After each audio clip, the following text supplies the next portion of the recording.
paano magsalpak ng caliper kit mga boss. Ganyan lang.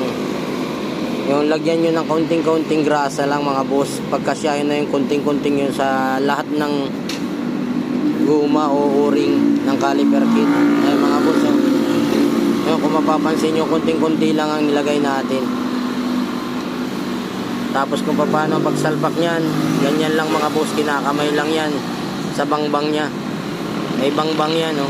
Kailangan nakashoot yan dyan, at saka hindi pilipit yung pagkakasalpak natin. Ayan mga boss. Oh, yung maliit sa taas, yung makapal sa baba. Yun, manipis lang yung sa taas niyan.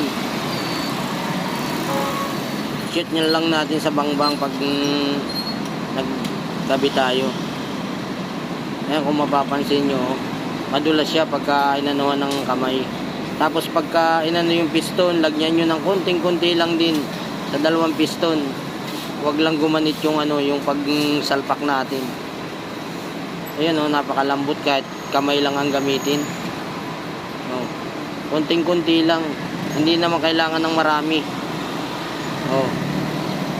'Di ba? Tapos pagkatapos niya, pagalawin niyo 'yan, oh, paikot. Kung maganda yung laro niya para hindi siya maninikit pagka sinalpak ninyo. Ay mga boss, oh, tapos yung rubber bolt sa gilid. Oh. Lahat bago. Para yung preno maganda ang laro. Yung mga boss, hindi naman yung kamahalan. Hindi yung kamahalan. Mura lang ang caliper kit. Kaya pag naramdaman ninyo na naninikit, palitan nyo na yan. Kung pudpud na. Kung minsan kasi yung mga labing sumasama na sa laro ng piston.